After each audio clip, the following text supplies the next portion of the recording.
Muy buenos días, soy la doctora Rocío Isabel Malásquez Díaz, médico ocupacional, y el día de hoy nos convoca una capacitación sobre la prevención de accidentes laborales con enfoque de riesgos biológicos. Esta no es solamente una charla de cumplimiento, sino es una herramienta de supervivencia en el trabajo. Nosotros como personal de salud estamos expuestos a diferentes riesgos biológicos y accidentes laborales que pueden ocurrir en cualquier momento del día. Nuestras manos son nuestra herramienta de trabajo, pero nuestras manos también pueden ser el vehículo para que se transmitan este tipo de infecciones. ¿Cuál es el objetivo de la capacitación?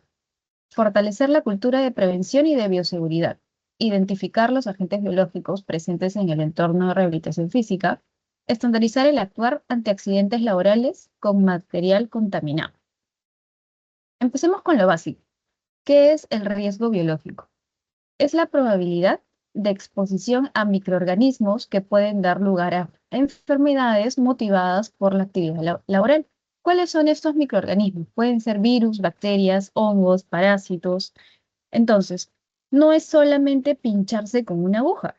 La posibilidad de que un ser vivo diminuto como un microorganismo entre en nuestro cuerpo y nos enferme es muy alta. En el INR convivimos con estos agentes, ¿no? Están en la sangre, en la saliva, en las gotitas de flush, en la orina de un paciente con sonda e incluso en las superficies que los equipos de gimnasio no se desinfectan adecuadamente. ¿Cuál es la cadena de transmisión?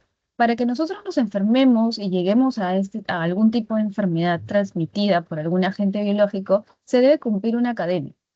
Entonces, el microorganismo va a necesitar un camino.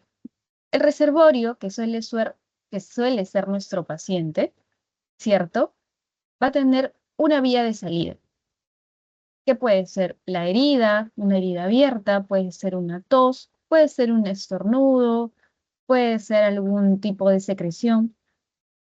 El mecanismo de transmisión somos nosotros. ¿Por qué? Porque nosotros, al no estar protegidos, fallamos. No usamos de repente el guante, no usamos el EPP adecuado, no usamos la mascarilla, no nos lavamos las manos, recapuchamos una aguja sin los medios que se deben tener, sin la precaución que se debe tener. De repente, eh, sin saber, estamos tocando fluidos que no debemos tocar. Y nosotros mismos somos la vía de salida. Entonces, nosotros contagiamos a otras personas, ¿cierto? El huésped susceptible que puede estar con defensas bajas, de repente con alguna enfermedad autoinmune o enfermedades crónicas, es quien se va a enfermar, ¿no? Y para esto vamos a tener al agente causal. Dentro de los agentes causales tenemos a muchos que ya vamos a ir nombrar. Entonces, nuestro objetivo hoy es romper esa cadena en cualquier punto. ¿Cuál debería ser donde se rompa esta cadena? Definitivamente debería ser en el mecanismo de transmisión. Si nosotros tenemos la precaución adecuada, cuando el paciente de repente viene con una gripe, viene con una tos, viene con una herida, viene con alguna secreción que nos pueda contaminar, nosotros debemos estar protegidos. Entonces, es aquí donde no debemos fallar y usar el EPP adecuado, tener la distancia adecuada con el paciente. Yo sé que algunos en el trabajo implica tocar al paciente. Aún así, tenemos que estar protegidos con la mascarilla, tenemos que tratar de tener cuidado y saber también con qué tipo de pacientes vamos a lidiar. Ahora, hablemos de la clasificación de riesgo según el puesto. Tenemos riesgo alto, riesgo medio y riesgo bajo. En riesgo alto están los médicos, las enfermeras, los tecnólogos, ya que ellos tienen contacto directo con fluidos y con el paciente, ¿no? Ellos tocan a veces al paciente, conversan con el paciente, por ejemplo, en el área de comunicación. Sé que conversan con los pacientes, con los niños muchas veces. ¿Quiénes están en riesgo medio? El personal de limpieza, los terapeutas físicos ocupacionales también. ¿Quiénes están en riesgo bajo? El personal administrativo, el personal de admisión y el personal de vigilancia. Sin embargo, también tienen un riesgo, aunque muchos podrán pensar de que soy administrativo, a mí no me toca el riesgo, ¿cierto? Eso es un error. Si el paciente sangra en el counter de admisión, por ejemplo, o si usted usa el mismo baño que un paciente sin higiene adecuada, el riesgo va a estar ahí. todos estamos expuestos a cualquier tipo de riesgo biológico, desde el vigilante hasta el especialista, ¿cierto? Entonces, algo importante aquí, ¿no? Dentro del marco legal tenemos a la ley 29783, que es la Ley de Seguridad y Salud en el Trabajo. La ley, si bien es cierto, especifica que cada institución debe tener los medios adecuados y también darle al trabajador el EPP adecuado, darle los medios adecuados para su trabajo, etcétera. También nos dice que no es opcional. La ley peruana exige que la institución proteja al trabajador, pero en el artículo 79 también exige que el trabajador cumpla con las normas de bioseguridad. La prevención va a ser un contrato de ida y vuelta. Si prevenimos estas cosas, no tenemos por qué llegar más allá de ello. Otro de los, dentro del marco legal que quise colocar es la NTS, la norma 144 del 2018, que es la norma de gestión integral y manejo de residuos sólidos en establecimientos de salud, servicios de apoyo y centros de investigación. Esta norma nos dice por qué la bolsa es roja, amarilla o negra, ¿no? Eso no es un capricho que se le ocurrió a alguien, ¿no? Para algo se utilizan este tipo de bolsas, este tipo de repente de cajas para manejar los residuos biocontaminados, que normalmente son una de las mayores fuentes de riesgo biológico en el INR y en todos los hospitales en realidad. Ok, vamos a la clasificación de los agentes biológicos por grupo de riesgo. Entonces yo les decía que los agentes biológicos pueden ser virus, bacterias, hongos, etcétera. Entonces, ahora que entendemos qué son los riesgos biológicos, que la presencia de estos enemigos invisibles en nuestro entorno, vamos a profundizar un poco más, ¿ok? Por eso es que los he puesto en una tabla para que más o menos ustedes sepan cuáles son los más contaminantes o cuáles dan más riesgo, cuáles tienen mayor riesgo de propagación y cuáles podrían tener una profilaxis o un tratamiento eficaz. En el grupo de riesgo 1 tenemos a los agentes poco probables que causen enfermedad, ¿ok? El riesgo de propagación es nulo, ¿no? Y la profilaxis o el tratamiento es innecesario. En el grupo de riesgo 2 tenemos agentes que pueden causar enfermedad y que pueden suponer un peligro para los trabajadores. El riesgo de propagación es poco probable y si hay tratamiento eficaz y profilaxis. En el grupo de riesgo 3 tenemos a los agentes que pueden causar enfermedades graves y suponen un serio peligro para los trabajadores. El riesgo de propagación es muy probable, la profilaxis o tratamiento eficaz sí hay, y en el grupo de riesgo 4 son aquellos que provocan una enfermedad grave, suponen un serio peligro para los trabajadores, el riesgo de propagación va a ser elevado y la profilaxis o tratamiento eficaz no es conocido para el lector. Entonces voy a poner un ejemplo. Por ejemplo, en el grupo 2 tenemos a la influenza, a la gripe, de repente a las enfermedades de infecciones urinarias que a veces son transmitidas, ¿no? Como la E. coli, podríamos tener al virus de la yardia, por ejemplo, de las comidas, la salmonela, etcétera. Entonces, sí hay un riesgo definitivamente porque puede causar la enfermedad y va a suponer un riesgo, un peligro para el trabajador. En el grupo 3 ya aquí hablamos de patógenos como la tuberculosis, como el Mycobacterium, de repente patógenos como la hepatitis B, como la hepatitis C, pueden causar una enfermedad grave, ¿no? Y suponen un serio peligro para los trabajadores.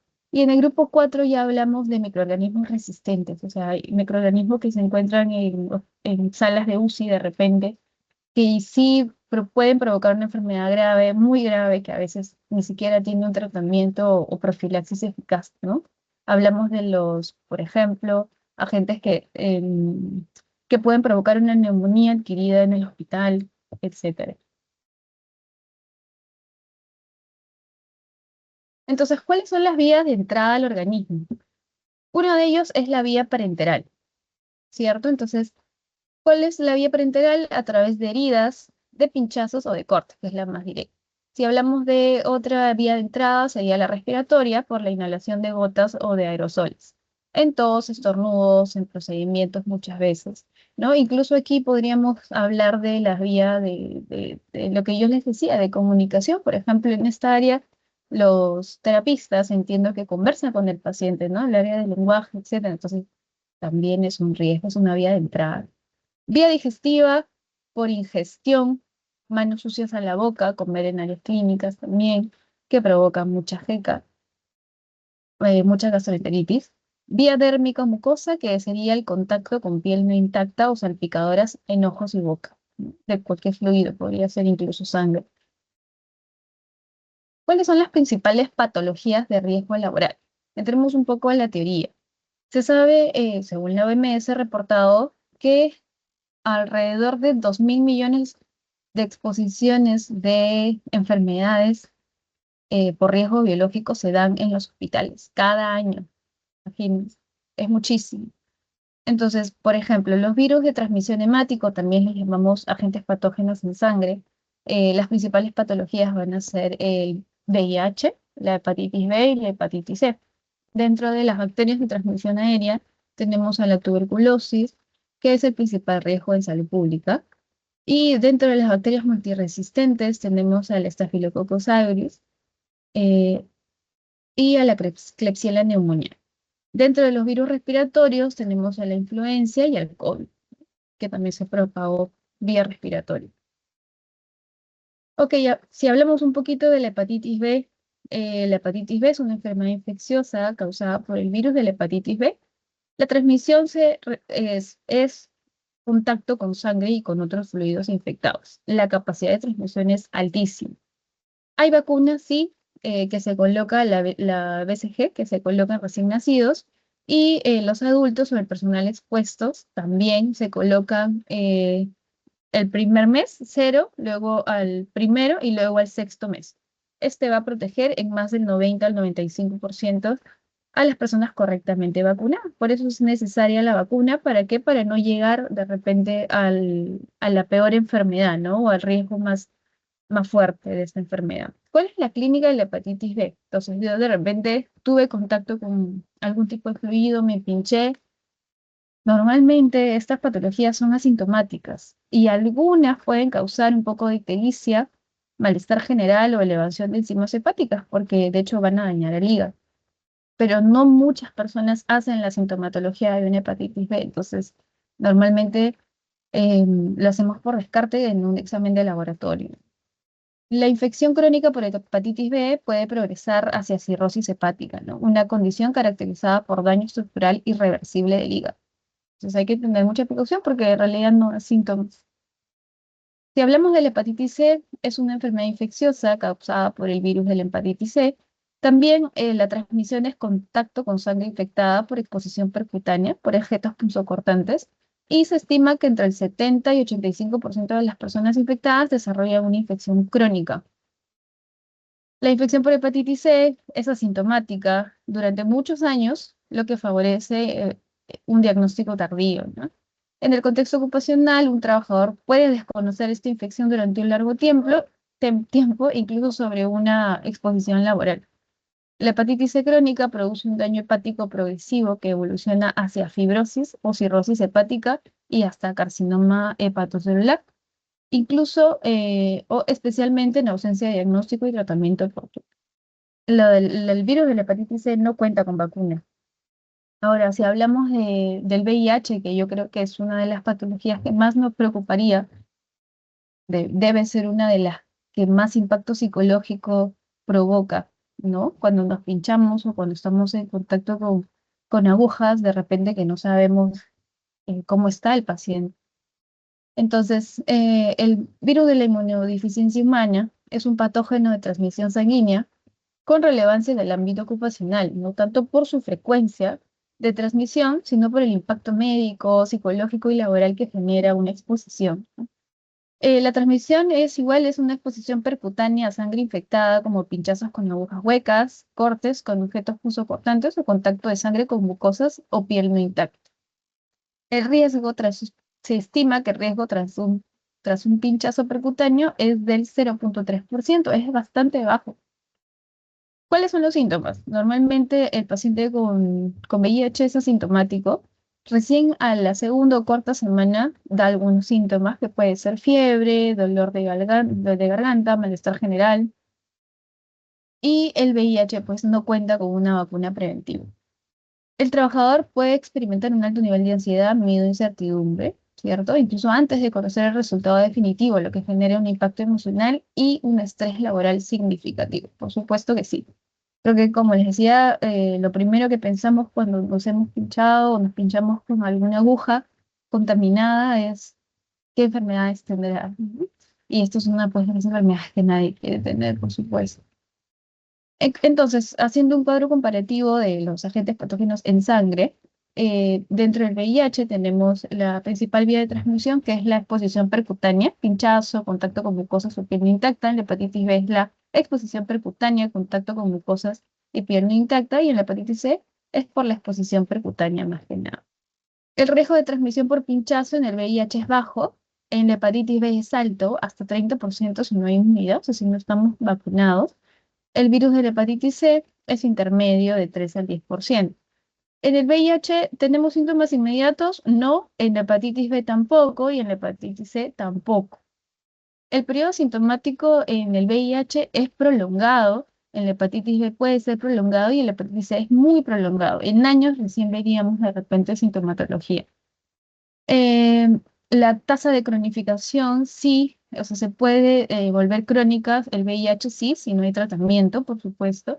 La hepatitis B sí y la hepatitis C también, entre 70 y 85%. ¿Hay daño a largo plazo? Claro que sí, porque hay una inmunodeficiencia, si es que nos contaminamos. La hepatitis B es, hay un daño de cirrosis o cáncer hepático, y igual con la hepatitis C nos puede llevar a un cáncer o a cirrosis. ¿Hay vacuna en VIH? No. ¿Hay vacuna en hepatitis B? Sí, exactamente efectiva. Y en la hepatitis C no tenemos vacuna.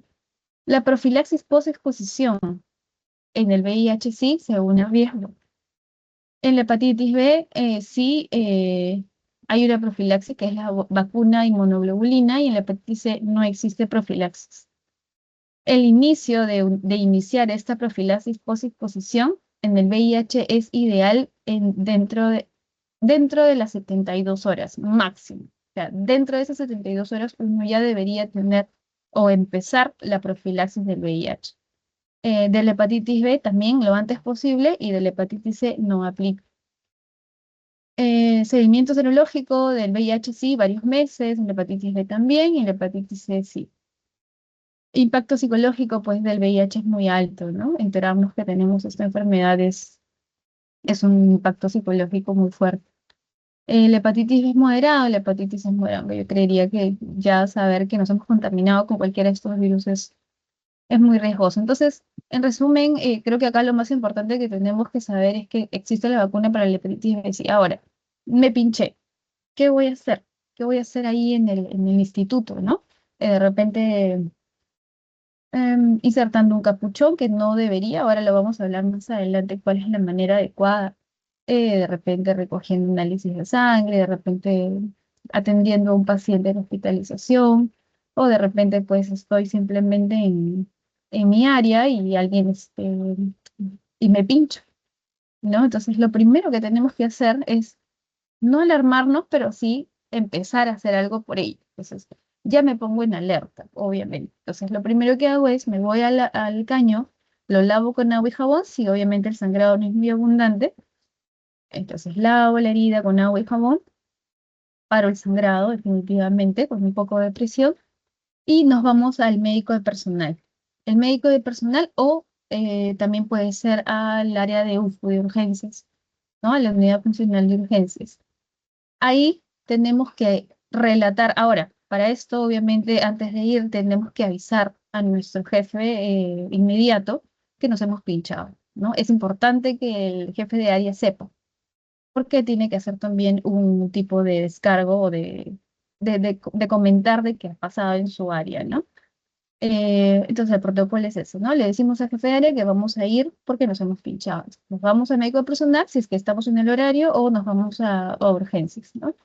Ahí lo que se va a hacer es tomar, obviamente, y hacer la hoja de accidente.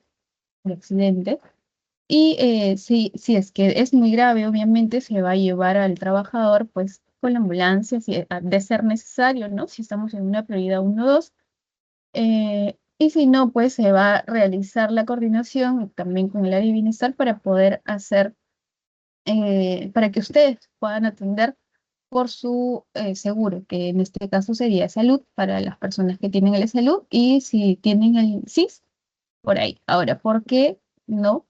Porque ellos manejan el tratamiento para este tipo de patologías. Entonces, si bien es cierto, el INR podría tomarles las pruebas también, claro que sí, pero idealmente, como les decía, por ejemplo, en VIH, si saliese positivo, hay que empezar la profilaxis. Y en INR, pues no se tiene este tratamiento. Entonces, es ideal irnos a un hospital que tenga mayor resolución y que tenga este tratamiento para que puedan empezar ya con el tratamiento profiláctico, ¿no? Entonces, se toman las muestras, se dan los resultados y se empieza.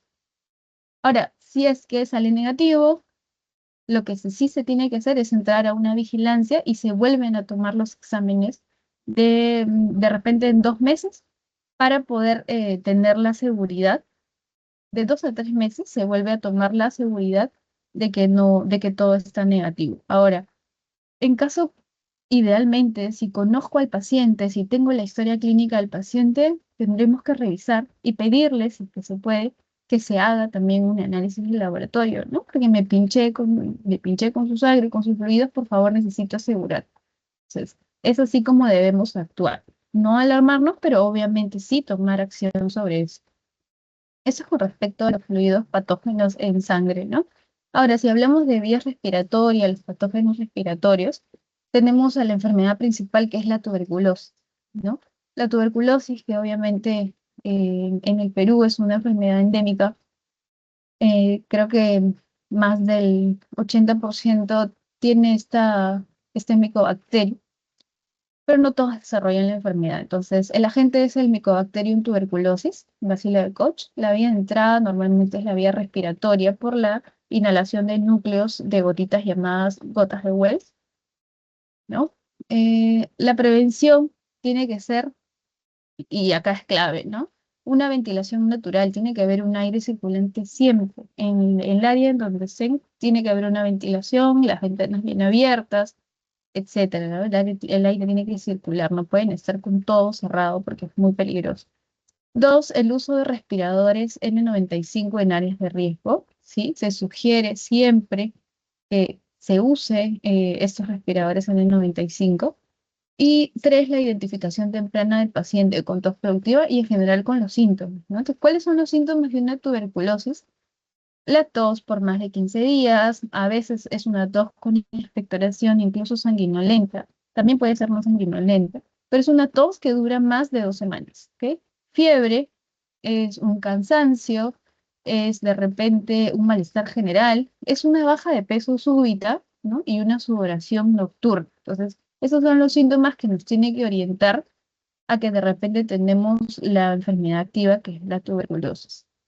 Ahora, ¿qué tenemos que hacer si es que yo he estado en contacto con un paciente que me ha referido que está en tratamiento con tuberculosis o de repente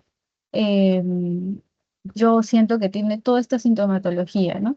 Primero tenemos que reportar al área de epidemiología y de salud ocupacional para ver cuál va a ser la gestión, si vamos a tomar una muestra esputo ahora o de repente cuando empiece la sintomatología o una radiografía de tórax también.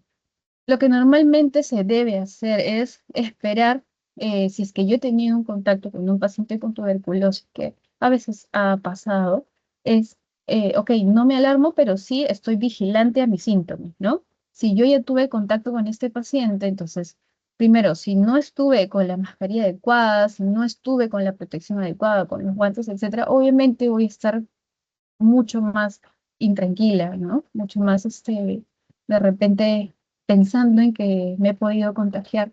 Por eso es importante el EPP. Pero bueno, si es que esto pasó, entonces me voy a acercar al área ocupacional o voy a avisar a mi jefe inmediato que tengo un paciente con esta sintomatología para que se le tomen las muestras, ¿no? Y con respecto a nosotros, lo que se hace, lo que se está haciendo es tomar un BK basal. Sin embargo, idealmente se tienen que tomar estas pruebas cuando el paciente ya empieza con sintomatología de la tuberculosis y se contagia, no, la sintomatología no es de un día para otro. De repente con las semanas se puede ir haciendo los síntomas, ¿no? Pero no es inmediato. Ahora, ¿quiénes son los que están más predispuestos a tener esta enfermedad? Definitivamente las personas deprimidas, deprimidas, las personas que de repente viven en hacinamientos, las personas que tienen muchas enfermedades, que no se alimentan bien. No todos llegan a desarrollar la enfermedad, pero sí, obviamente es importante estar vigilantes, ¿no? Para no contagiar y para cuidarnos también. ¿Cuál es o qué se debe hacer siempre? Desinfección de superficies y ventilación del consultorio, ¿no? Por 30 minutos siempre. Entonces, los ambientes ventilados, hay que cubrirnos la boca al toser o estornudar y también enseñarles eso, esa educación, esa higiene a nuestros pacientes, ¿no? Ellos no pueden estornudarnos en el rostro, hay que enseñarles que hay que taparnos con el codo, ¿no? Con el antebrazo, mejor dicho, para no eh, de repente difuminar todos estos virus. Otro que es algo muy frecuente, que lo vemos siempre en consultorio, es el resfriado común, que es muchas veces dentro de los agentes es el virus de la influenza. Las vías de entrada para una gripe o para un resfrío es las gotitas, ¿no? De flush al hablar, al toser o al estornudar. Y el contacto también, manos y superficies con algunas zonas que han podido tener pues secreciones, ¿no? Entonces, aquí es algo muy importante, ¿no? Muchas personas, y no solamente en estaciones frías, sino también en estaciones de verano, hacemos una gripe o un resfrío. Y siempre obviamente ha sido por un contagio o un contacto con alguien. Sí. A veces no estamos con la mascarilla, o de repente no sabemos que el otro paciente está con sintomatología y nos contagiamos. Entonces acá es importantísimo también estas cosas, ¿no? Vacunación anual. ¿No? Fundamental, fundamental para el personal de salud. Si es que tenemos esta, de repente, posibilidad de que en el instituto puedan ir los centros a ayudarnos con las vacunaciones, hay que ponernos la vacuna, porque esto nos va a prevenir de que no hagamos de repente una patología mucho más complicada. Dos, la higiene de manos frecuente. ¿Por qué? Porque es importantísimo estar con las manos limpias. Como les digo, de repente, ok, estoy con mi mascarilla, todo bien, pero de repente toqué algo, toqué una superficie que ha estado usando algún paciente y me llevo la mano de repente a la boca, a la nariz, a los ojos, entonces ya entramos en contacto con este virus y obviamente nos vamos enfermando. ¿Va? Pero yo me cuidé, yo estuve lejos de repente, pero ya tocaste algo y tus manos pues están contaminadas. Entonces, siempre es bueno tener de repente el gel antibacterial y si las manos pues están sucias con polvo, ¿para qué el gel? Mejor me lavo las manos con agua y con jabón, ¿no? Y bueno, hablamos de la tos, de cubrirnos con el antebrazo definitivamente. Bueno, el impacto laboral, sí, claro, es una alta tasa de ausentismo por gripes, ¿no? Porque a veces se complica y también hay riesgo de complicaciones broncopulmonares en el personal. Entonces, hay que usar el EPP, ¿no? Hay que usar las mascarillas, hay que usar los guantes si es que se debe. Ya no estamos usando la protección facial, pero era una de las alternativas también. Entonces, dentro de los síntomas, obviamente, está el dolor de garganta, ¿no? Los escalofríos, la rinorrea o la secreción nasal, a veces una tos seca, a veces fiebre, no siempre, pero siempre puede pasar el malestar general, ¿cierto? Y a veces los ojos irritados. Este es uno de los síntomas de la influenza. Sugerencia, si tenemos algún tipo de patología respiratoria, hay que ir al médico ocupacional, sobre todo si es que hay fiebre o si ya los síntomas se están poniendo un poco más severos, porque a veces pasa para que nos pueda examinar y nos pueda indicar algún tratamiento, ¿no? No nos automediquemos solamente, pues, si es que sabemos lo que estamos haciendo, pero siempre es bueno acudir al médico para que los examine. Entonces, ¿cuáles son los tips para prevenir influenza? Hay que lavarnos las manos con agua y con jabón o con el alcohol gel si no tenemos a la disponibilidad un baño, ¿no? Hay que vacunarnos en el puesto de salud más cercano, claro que sí. Tosemos y estornudamos con el ángulo interno del codo, importante, ¿no? Siempre hacia nosotros. Evitemos el contacto con personas que tengan síntomas gripales, sí, o usemos mascarilla, ¿no? En todo caso. Y no nos toquemos la boca ni la nariz con las manos sucias, porque es un medio también de ingreso. ¿Ok? Hay que comer bien, hay que alimentarnos adecuadamente. ¿Cuáles son las precauciones estándar? ¿Cuáles son las reglas de oro para prevenir contagiarnos con estos agentes biológicos, ¿no?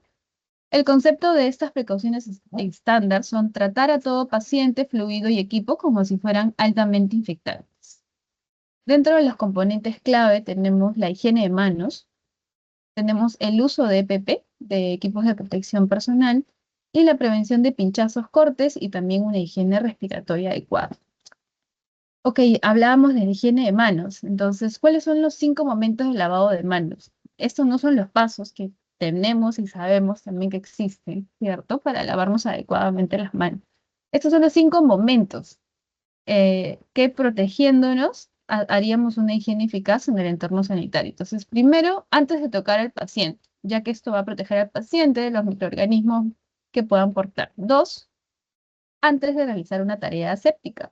Evitemos infecciones al manipular zonas estériles o dispositivos. Entonces, antes de tocar al paciente, al hacer una tarea aséptica. Tres, después del riesgo de exposición a líquidos corporales, obviamente, ¿cierto? Si estoy en contacto con fluidos, entonces voy a también lavarme las manos. En cuarto lugar, tenemos después de tocar al paciente. Prevenimos la transmisión a otros pacientes o superficies. Y cinco, después del contacto con el entorno del paciente. Entonces, ¿qué me refiero con el entorno del paciente? De repente a los servicios en donde ha podido estar, ¿no? De repente ha tocado algunas barandas, por ejemplo, el gimnasio. Entonces, también en ese momento tengo que lavarme las manos, ¿no? Si ya lo toqué, entonces me lavo las manos para evitar algún tipo de contagio. Ahora, como les decía, idealmente nos lavamos con agua y jabón, pero si no, nos podemos usar el alcohol gel, siempre y cuando nuestras manos no estén contaminadas, ¿no? Es decir, no estén con polvo, de repente con mucha suciedad, usemos el gel de manos, si lo tenemos en la mano.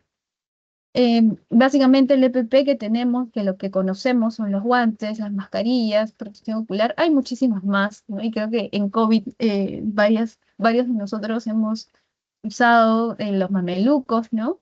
eh, Gorros descartables también, las gafas de seguridad y los protectores respiratorios, que hay muchísimos, ustedes saben, ¿no? Básicamente nosotros en el INR usamos pues las mascarillas, los mamelucos, ¿no? Bueno, o el mandil, mejor dicho, los guantes. Y eso es lo que les pedimos, ¿no? Que utilicen estos recursos para evitar esta contaminación.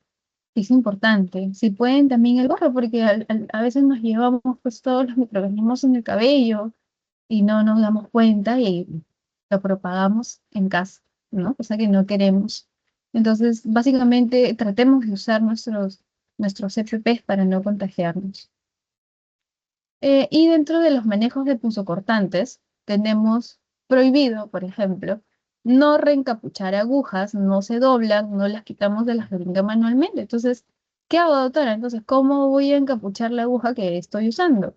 Lo que tenemos que hacer es poner la jeringa, ¿no? Si esta es mi jeringa, la voy a poner hacia un ladito, ¿no? Y yo, o sea, la tapa la coloco aquí en la mesa, en la superficie, y eso solito tiene que encapucharse. No voy a usar las dos manos para encapuchar aguja, no. Entonces dejo la tapa ahí, que puede ser larga, y meto la aguja con una sola mano, ¿no? Esta es la mesa. Entonces no voy a hacer esta maniobra porque hay mucho, ya se ha visto, ya, o sea, el mayor riesgo de punzocortantes es cuando encapuchan la aguja. Tenemos las cajas de punzocortantes. Se debe llenar solamente hasta las 3/4 partes. No se debe llenar rebalsando. O sea, el 70% de la caja debe estar lleno, ¿no? Y hasta ahí debe llegar. No se debe llenar al 100% porque quizás queremos meter una aguja más y una salta, ¿no? Peligrosísimo. Entonces, es importante. El flujo de accidentes, como le decía, les mencionaba, ¿no? Ante cualquier tipo de estos accidentes que puedan pasar con agujas, punzocortantes, etcétera, lavamos con agua y con jabón, reportamos a la jefatura y acudimos a salud ocupacional o al área de UPU de emergencia para poder ayudarlos y guiarlos hacia dónde deben ir. ¿ok? No se asusten, yo sé, lo he pasado en el internado y es importante que sepamos, eso sí, que si ha habido un contacto con algún tipo de punzocortante, eh, hay que tomar acción, ¿ok? No hay que quedarnos callados, no hay que no hacer nada, ¿no? Pero tampoco hay que alarmarnos. Pueden pasar cosas, lo bueno es que hay tratamiento, pero claro que sí, es muy peligroso siempre. Les voy a dejar unas preguntas, espero que les haya servido este, este, esta prevención, esta capacitación, como les decía, no solamente por cumplir, sino quiero que sea una herramienta y también que nos informe a saber qué hacer ante cualquiera de estas exposiciones biológicas, ¿no? Existen muchas más, claro que sí, pero creo que estamos conversando de las más importantes. Igual cualquier duda, pregunta, me las pueden realizar. No sé si es que me parece que hay un foro donde se pueden dejar algunas dudas, preguntas, para poder resolverlas. Eso es todo, muchas gracias.